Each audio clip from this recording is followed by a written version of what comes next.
नमस्कार दोस्तों, आज मैं आपको एकादशी व्रत में सुनी जाने वाली तुलसी माता की कहानी सुनाने जा रही हूँ। प्रेम से बोलिए तुलसी माता की जय हो, विष्णु भगवान की जय हो। भगवती तुलसी मूल प्रकृति की प्रधान अंश हैं। प्रारंभ में वे गोलोक में तुलसी नाम की गोपी थीं। भगवान के चरणों में उनका अतिशय प्रेम था। रास लीला में उनकी श्री कृष्ण के प्रति अनुरक्ति देखकर राधा जी ने कुपित होकर उन्हें मानव योनि में जन्म लेने का श्राप दे दिया। इससे वे भारतवर्ष में राजा धर्मध्वज की पुत्री हुईं। गोलोक में सुदामा नाम का एक गोप था। भगवान श्री कृष्ण का मुख्य पार्षद था। उसे भी किसी कारण से क्रोधित होकर राधा जी ने दानव योनि में जन्म लेने का श्राप दे दिया। उनके श्राप से अगले जन्म में वह सुदामा शंखचूड़ दानव बना। ब्रह्मा जी की प्रेरणा से भगवती तुलसी का शंखचूड़ दानव से गंधर्व विवाह संपन्न हुआ। ब्रह्मा जी का वरदान प्राप्त कर उस दानव राज ने अपने पराक्रम द्वारा देवताओं को स्वर्गलोक से निष्कासित कर उस पर अपना अधिकार जमा लिया। देवगण एकत्र होकर भगवान विष्णु के शरण में गए। भगवान विष्णु ने देवताओं को शंखचूड़ के जन्म एवं वरदान आदि की सब कथा सुनाई तथा उसके मृत्यु का उपाय बताते हुए उसे मारने के लिए भगवान शंकर को एक त्रिशूल प्रदान किया तथा यह भी बताया कि तुलसी का सतीत्व नष्ट होने पर ही उसकी मृत्यु संभव हो सकेगी। इसका भी आश्वासन भगवान विष्णु ने देवताओं को दिया। अपने कहे अनुसार भगवान विष्णु ने छल पूर्वक तुलसी का सतीत्व नष्ट कर दिया। उधर भगवान शंकर ने त्रिशूल द्वारा शंखचूड़ का वध कर डाला। पतिव्रता तुलसी को भगवान के द्वारा छल पूर्वक अपना सतीत्व नष्ट करने की जानकारी हुई तो अत्यंत शोक होकर उसने भगवान को पाषाण होने का श्राप दे दिया। तुलसी की कारुणिक अवस्था देखकर उसे समझाते हुए भगवान ने कहा, हे भद्रे, तुमने मेरे लिए बहुत समय तक तपस्या किया है। साथ ही इस शंखचूड़ ने भी तुम्हारे लिए दीर्घ समय तक तपस्या की थी। तुम्हें पत्नी रूप में प्राप्त करने के बाद अंत में वह गोलोक चला गया। अब मैं तुम्हें तुम्हारी तपस्या का फल प्रदान करना उचित समझता हूँ। तुम्हारा यह शरीर गंडकी नदी के रूप में प्रसिद्ध होगा। तुम्हारा केश समूह पूर्ण वृक्ष के रूप में प्रकट होगा जो तुलसी नाम से प्रसिद्ध होगा। देव पूजन में प्रयुक्त होने वाले समस्त पुष्पों और पत्तों में तुलसी की प्रधानता होगी। सभी लोकों में निरंतर तुम मेरे सानिध्य में रहोगी। मैं भी तुम्हारे श्राप से पाषाण बनकर गंडकी नदी के तट के समीप निवास करूंगा। चारों वेदों के पढ़ने तथा तपस्या करने से जो पुण्य प्राप्त होगा वह पुण्य शालिग्राम शिला के पूजन से सुलभ हो जाएगा। उसी समय तुलसी के शरीर से गंडकी नदी उत्पन्न हुई और भगवान श्री हरि उसी के तट पर मनुष्यों के लिए पुण्य फल देने वाले शालिग्राम बन गए। ब्रह्मा जी कहते हैं कि यदि तुलसी के आधे पत्ते से भी प्रतिदिन भक्ति पूर्वक भगवान की पूजा की जाए तो भी वे स्वयं आकर दर्शन देते हैं। अपनी लगाई हुई तुलसी जितना ही अपने मूल का विस्तार करती है उतने ही सहस्त्र युगों तक मनुष्य ब्रह्मलोक में प्रतिष्ठित रहता है। यदि कोई तुलसी को संयुक्त जल से स्नान कराता है तो वह सब पापों से मुक्त हो भगवान विष्णु के लोक में आनंद का अनुभव करता है। जो व्यक्ति तुलसी का संग्रह करता रहता है और लगातार तुलसी वन तैयार करता रहता है वह उतने ही पाप मुक्त हो ब्रह्म भाव को प्राप्त होता है। जिसके घर में तुलसी का बगीचा विद्यमान है उसका वह घर तीर्थ के समान है। वहाँ यमराज के दूत नहीं जाते।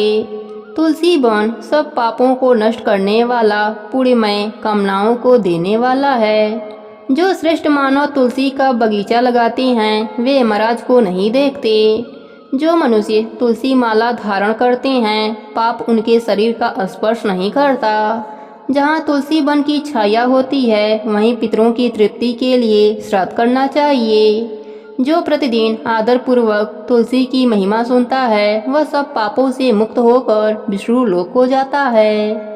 प्रेम से बोलिए तुलसी माता की जय हो, विष्णु भगवान की जय हो। एक समय की बात है, एक गांव में एक भाई बहन रहते थे। बहन बाल विधवा थी। बहन नित्य नियम निभाती थी, धार्मिक विचारों वाली थी, हमेशा पूजा पाठ भजन से अपना समय बिताती थी, नित्य नियम से तुलसी सींचती, कहानी सुनती।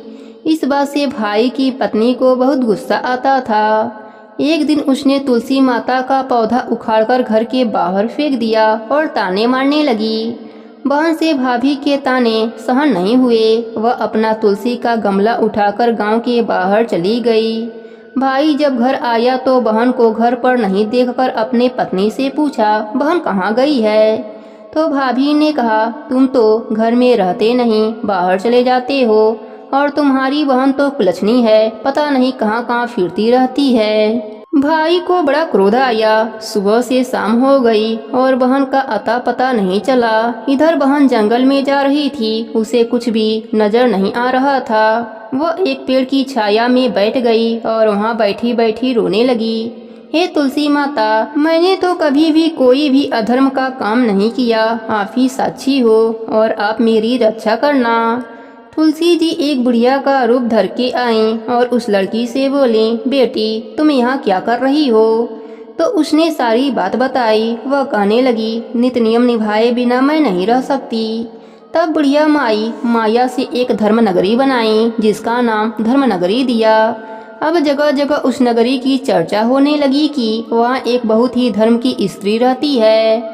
और इधर बहन के जाते ही भाई भाभी पर दुखों का पहाड़ टूट पड़ा। वह घर घर भिक्षा मांगने लगे।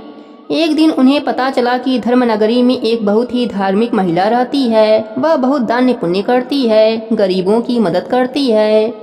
तो वह दोनों भी उस नगरी में गए। जब नगर में गए और उस स्त्री की बड़ाई सुनी तो उसकी भाभी को याद आया कि मेरी ननद भी ऐसे ही पूजा पाठ नित नियम निभाती थी, परंतु मैंने उसे घर से बाहर निकाल दिया।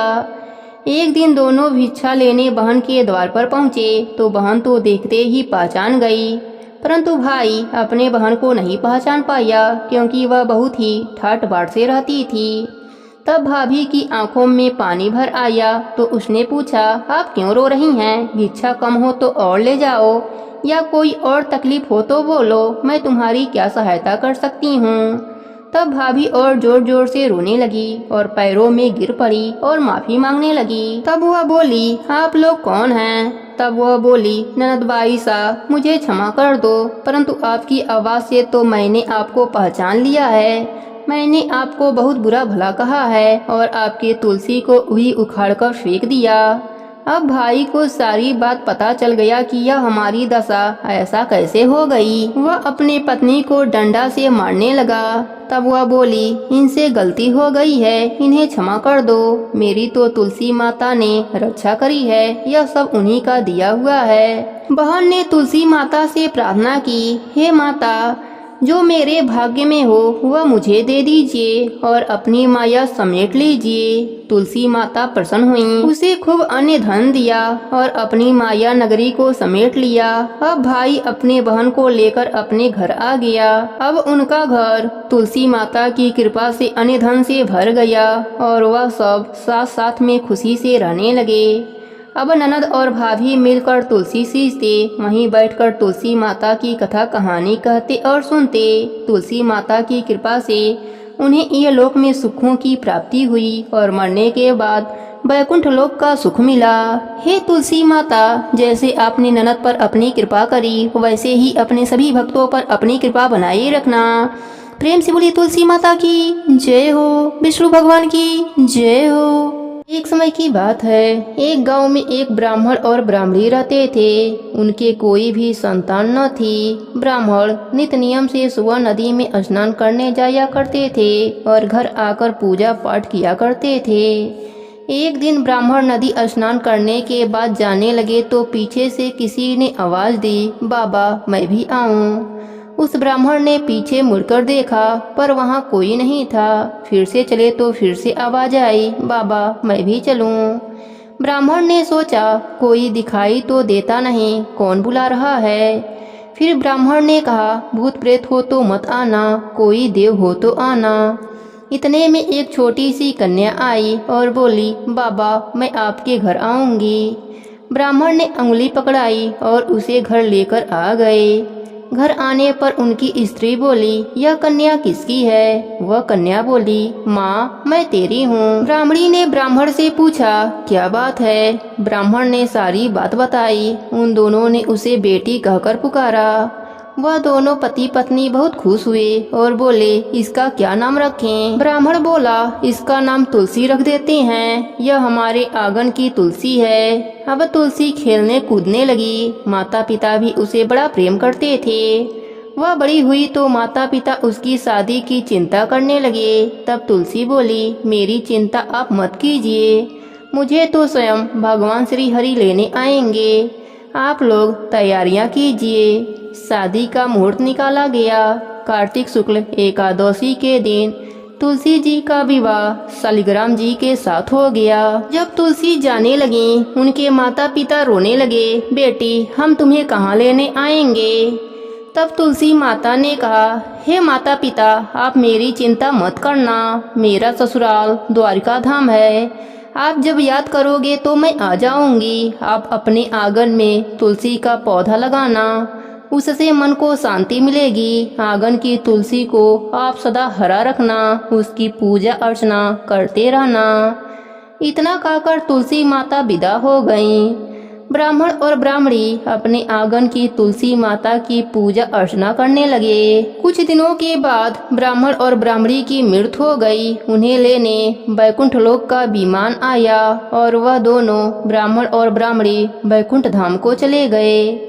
हे तुलसी माता, जैसे आपने ब्राह्मण और ब्राह्मणी पर अपनी कृपा करी, वैसे ही अपने सभी भक्तों पर अपनी कृपा बनाए रखना। कहानी अधूरी हो तो पूरी करना, पूरी हो तो मान रखना। प्रेम से बोलिए तुलसी माता की जय हो, भादो मास की जय हो, कृष्ण भगवान की जय हो, राधा रानी की जय हो।